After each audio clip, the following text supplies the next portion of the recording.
हर हर महादेव 22 नवेम्बर 2025 शनिवार मिथुन राशि एवं धनु राशि संपूर्ण राशिफल। मिथुन राशि संपूर्ण राशिफल। भाग्यशाली रंग हलदिया हालुका सबुज। भाग्य संख्या 3। भाग्यशाली समय विकल 2टाରୁ 4टा पर्यंत। दिगजोगिनी आपणकर पूर्व दिग आज आपण शुभ रही। आज मिथुन राशि जातक दिनटी मध्यम भल रहिबो। बुद्धि वाक्चातुरी और व्यवहार को आज सबुठु बेसी लक्ष्य करने आवश्यक। किछि कामरे द्रुत निष्पत्ति नेबाकू पड़ी पारे। नूतन चिंता और आइडिया उपजीव। आज मिथुन राशि मानक पई दिनटी मध्यम भल रहिबो। बुद्धि वाक्तुरी और व्यवहारिक आज सबुठु बेसी लक्ष्य करने आवश्यक। किछि कामरे द्रुत निष्पत्ति नेबाकू पड़ी पारे। नूतन चिंता और आइडिया उपजीव। कार्य और कैरियर कार्यस्थल रे आपणक कम्युनिकेशन स्किल आज बहुत उपकारी हेबो। जो काम अटकी थिला सेथिरे गति आसी पारे। उपरस्थ अधिकारी सह भल आलोचना हेबो। नूतन प्रकल्प किंपा प्लान आरंभ करने को उपयोग रही।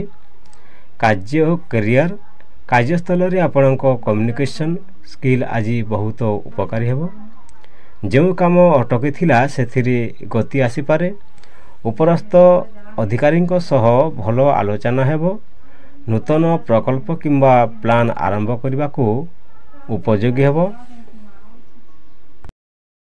अर्थ और धन लाभ अर्थ आगमन रही पारे किंतु सहित किछि खर्च मध्य बढ़िबो।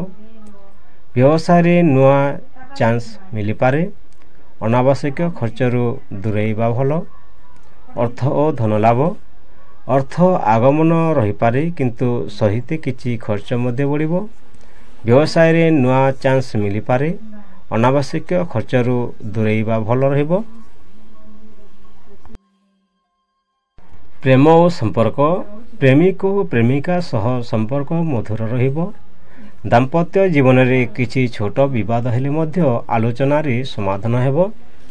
परिवार रे काहाकू अत्यधिक कथा कही आघात न देबे। प्रेम और संपर्क प्रेमिक और प्रेमिका सह संपर्क मधुर रहिबो। दाम्पत्य जीवन रे किछि छोट विवाद हेले मध्य आलोचना रे समाधान हेबो। परिवार रे काहाकू अत्यधिक कथा कही आघात न देबे। स्वास्थ्य मानसिक चाप किछि बढ़ी पारे।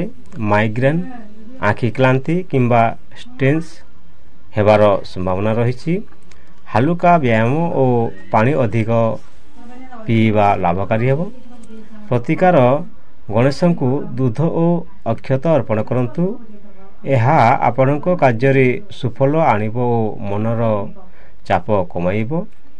स्वास्थ्य मानसिक चाप किछि बढ़ी पारे। माइग्रेन आँखि क्लांति किंबा टेंस हेबार संभावना रही। हालुका व्यायाम और पानी अधिक पीवा लाभकारी हेबो। प्रतिकार गणेश को दूध और अक्षत अर्पण करंतु। एहा आपणक कार्य रे सुफल आनिबो और मनर चाप कमाइबो। 22 नवेम्बर 2025 शनिवार धनु राशि संपूर्ण राशिफल। भाग्य रंग केसरी हालुका एवं लाल। भाग्य संख्या 5। शुभ समय प्रभाती 10टाରୁ द्विपहर 12टा पर्यंत। दिगजोगिनी आपणकर शुभ दिग दक्षिण दिग शुभ अछि।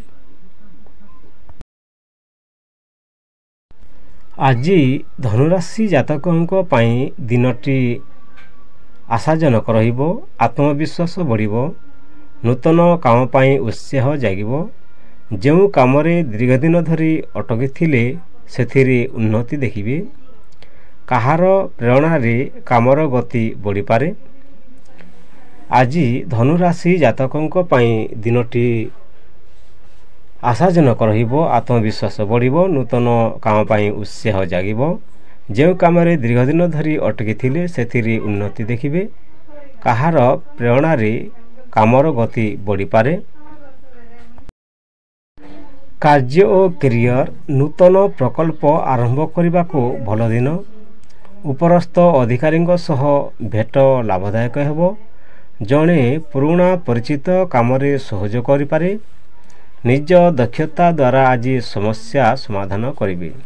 କାର୍ଯ୍ୟ ଓ କ୍ୟାରିୟର ନୂତନ ପ୍ରକଳ୍ପ ଆରମ୍ଭ କରିବାକୁ ଭଲ ଦିନ। ଉପରସ୍ଥ ଅଧିକାରୀଙ୍କ ସହ ଭେଟ ଲାଭଦାୟକ ହେବ। ଜଣେ ପୁରୁଣା ପରିଚିତ କାମରେ ସହଯୋଗ କରିପାରିବେ। ନିଜ ଦକ୍ଷତା ଦ୍ୱାରା ଆଜି ସମସ୍ୟା ସମାଧାନ କରିବେ। ଅର୍ଥ ଓ ଧନ ଲାଭ ଧନ ପ୍ରବେଶ ହେବ। ଅଟକିଥିବା ଟଙ୍କା ଫେରି ଆସିପାରେ। ବ୍ୟବସାୟୀଙ୍କ ପାଇଁ ଆଜି ନୂତନ ଡିଲ୍ କିମ୍ବା ଅର୍ଡ଼ର ଆସିପାରେ। ବଡ଼ ଲୋନ୍ ବା ଇନଭେଷ୍ଟମେଣ୍ଟ ଆଜି କରିବା ଠାରୁ ବଞ୍ଚନ୍ତୁ। ଅର୍ଥ ଓ ଧନ ଲାଭ ଧନ ପ୍ରବେଶ ହେବ। ଅଟକିଥିବା ଟଙ୍କା ଫେରି ଆସିପାରେ। ବ୍ୟବସାୟୀଙ୍କ ପାଇଁ ଆଜି ନୂତନ ଡିଲ୍ କିମ୍ବା ଅର୍ଡ଼ର ଆସିପାରେ। ବଡ଼ ଲୋନ୍ ବା ଇନଭେଷ୍ଟମେଣ୍ଟ ଆଜି କରିବାକୁ ବଞ୍ଚନ୍ତୁ। ପ୍ରେମ ଓ ସମ୍ପର୍କ ପ୍ରେମ ଜୀବନରେ ଆଜି ମିଠାସ ଓ ବୁଝାପଡ଼ା ପଡ଼ିବ। ଦାମ୍ପତ୍ୟ ଜୀବନରେ ସହଯୋଗ ଓ ଭାବନା ରହିବ। ଆଦାନ ପ୍ରଦାନ ବଢ଼ିବ। ଅବିବାହିତଙ୍କ ପାଇଁ ନୂତନ ମିତ୍ରତା ପ୍ରେମରେ ପରିଣତ ହେବାର ସମ୍ଭାବନା ରହିଛି। ପ୍ରେମ ଓ ସମ୍ପର୍କ ପ୍ରେମ ଜୀବନରେ ଆଜି ମିଠାସ ଓ ବୁଝାପଡ଼ା ପଡ଼ିବ। ଦାମ୍ପତ୍ୟ ଜୀବନରେ ସହଯୋଗ ଭାବନା ଆଦାନ ପ୍ରଦାନ ବଢ଼ିବ। ଅବିବାହିତ ପାଇଁ ନୂତନ ମିତ୍ରତା ପ୍ରେମରେ ପରିଣତ ହେବାର ସମ୍ଭାବନା ରହିଛି। ସ୍ୱାସ୍ଥ୍ୟ ମନ ହାଲକା ଓ ସକାରାତ୍ମକ ରହିବ। ପେଟ ସମସ୍ୟା କିମ୍ବା ଏସିଡ଼ିଟିରୁ ସତର୍କ ରୁହନ୍ତୁ। ରାତିରେ ଅଧିକ ଜାଗି ରହିବେ ନାହିଁ। ପ୍ରତିକାର ହନୁମାନଜୀଙ୍କୁ ଚମେଲି ତେଲ ଓ ଲାଲ ଫୁଲ ଅର୍ପଣ କରନ୍ତୁ। ଏହା ଆପଣଙ୍କ ଆତ୍ମବିଶ୍ୱାସ ଓ ଧନ ସମ୍ବନ୍ଧୀୟ ଫଳକୁ ଭଲ କରିବ। ସ୍ୱାସ୍ଥ୍ୟ ମନ ହାଲକା ଓ ସକାରାତ୍ମକ ରହିବ। ପେଟ ସମସ୍ୟା କିମ୍ବା ଏସିଡ଼ିଟିରୁ ସତର୍କ ରୁହନ୍ତୁ। ରାତିରେ ଅଧିକ ଜାଗି ରହିବେ ନାହିଁ। ପ୍ରତିକାର ହନୁମାନଜୀଙ୍କୁ ଚମେଲି ତେଲ ଓ ଲାଲ ଫୁଲ ଅର୍ପଣ କରନ୍ତୁ। ଏହା ଆପଣଙ୍କ ଆତ୍ମବିଶ୍ୱାସ ଓ ଧନ ସମ୍ବନ୍ଧୀୟ ଫଳକୁ ଭଲ କରିବ। ଭିଡ଼ିଓକୁ ଶେଷ ପର୍ଯ୍ୟନ୍ତ ଦେଖିଥିବାରୁ ଧନ୍ୟବାଦ। ହର ହର ମହାଦେବ। ବନ୍ଦେ ମାତରମ୍।